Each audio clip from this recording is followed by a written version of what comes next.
This is the story of a girl raised in poverty who came to Angeles City at the age of 19. She almost married a foreigner, but was ultimately condemned to a life in the hooker industry of Angeles City, Philippines.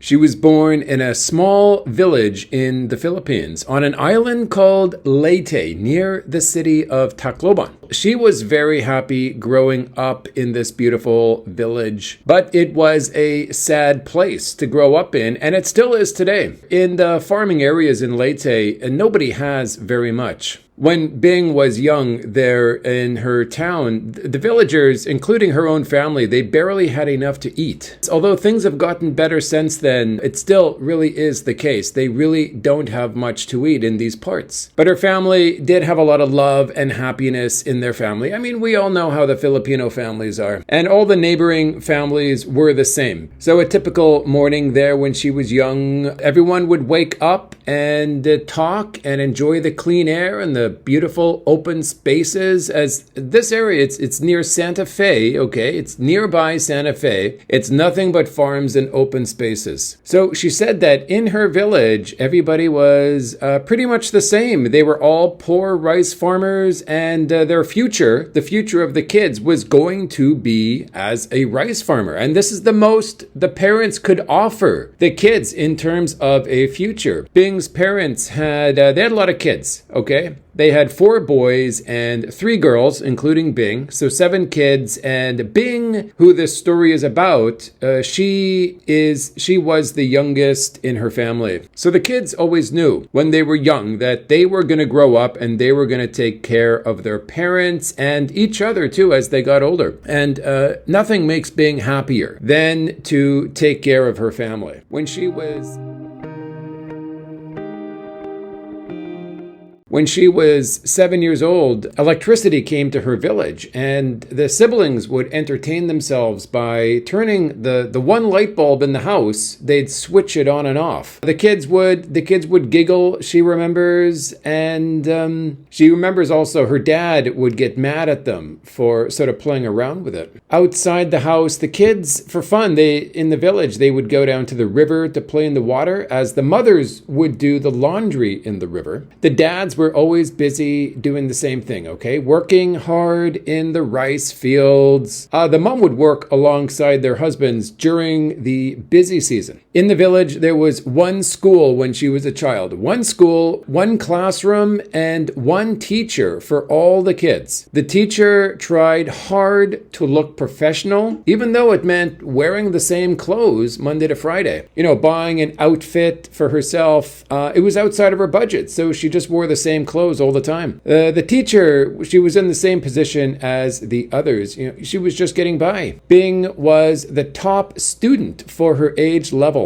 She just kind of assumed life would continue on this way, you know, her being on top, her being the best at academics. But we're going to talk about that. But in their village, the biggest challenge every year was the rainfall. So if it rained, everyone had a lot of rice to eat. And if it didn't, the villagers would kind of share with each other what little they had. It's the Filipino style, especially at that time. Little did Bing know that in order for the kids to eat well, the parents would often just eat what was left over after the kids ate. And sometimes there was nothing left, and the kids wouldn't realize that the parents didn't eat, you know, and that kind of explained the parents' frail appearance. You know, Bing's parents were skin and bone, and Bing didn't realize this. She didn't put it together until she was older. So Bing finished her elementary school at age 12.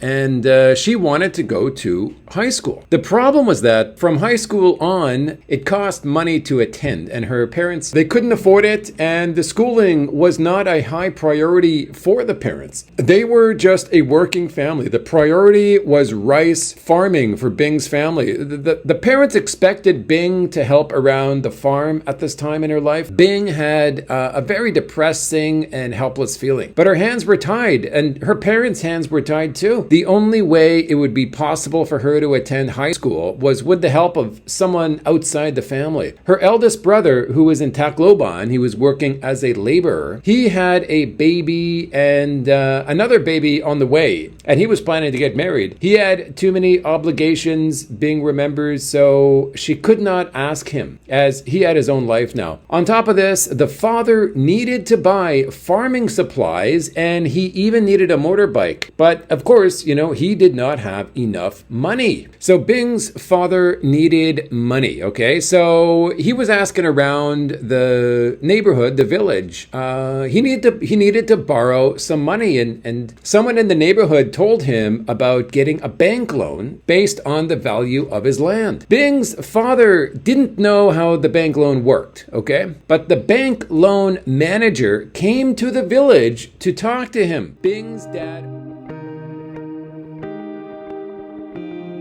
Bing's dad only understood that if he signed on the dotted line, he could get everything that he wanted. Immediately after getting the loan, her father bought everything he needed. He had all new supplies for the farm and even got a motorbike. He even bought farming supplies he didn't need, as he was so excited about having new things, new equipment. It made him happy, and Bing's whole family was excited to see this new stuff. The way the loan worked was that Bing's dad would have to pay back 40,000 pesos a year just in interest over 8 years. And during the same time, all of the 400,000 peso principal would also have to be returned. Unfortunately, Bing's father did not fully understand the ramifications of this loan. Fortunately, the second eldest brother was now in the city working, and he was able to help with the loan payments. But he was just a laborer, so he did not earn much. He could have been in the city enjoying his life, but he chose to send everything home to his parents instead. However, that only lasted a couple of years, as he too would get a girl pregnant, and he would need to keep his money for his new family.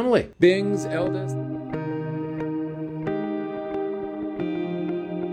eldest sister is now pregnant, and the guy who got her pregnant was thankfully a good guy, and he was committed to Bing's eldest sister, and he moved in with the family because he was from a nearby town, and he began helping out on the farm alongside Bing's dad. So that was a big help for her dad, as this boy grew up on a rice farm and knew exactly what he was doing. So the family were all very thankful for him, as he was young and strong, and her dad was getting older and weaker. So now her dad was able to take it easy a bit more. But a baby soon arrived, and then another baby arrived. So at home, in the house, the sisters were all busy around the house, and on top of that, the girls would also help on the farm during the busy season.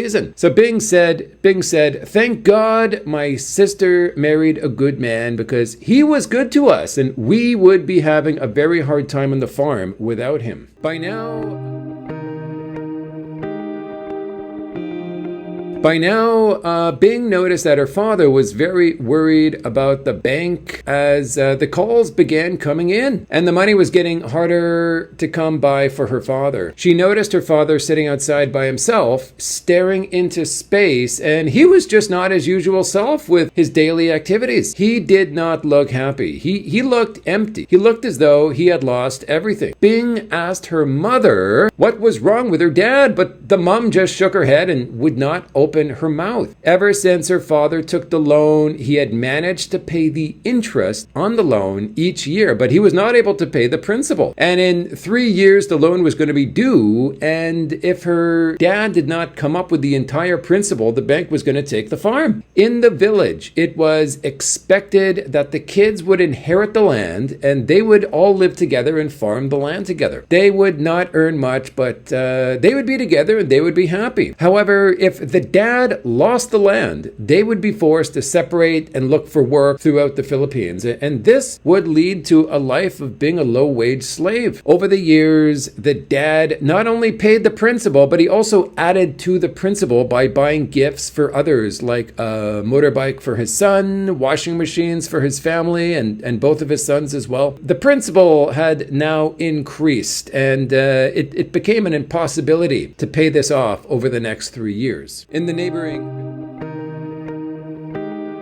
In the neighboring village, there was one lady who lived a different kind of lifestyle than the rest of the people in the village. She never had to work and she never had to struggle day to day. Her house was modern and it was stylish. She enjoyed her garden in her yard and it was a beautiful garden. They even had a maid to do chores that she didn't want to do. She was married to a foreigner from the UK. She even traveled overseas once a year. This was only a dream for the others in the village.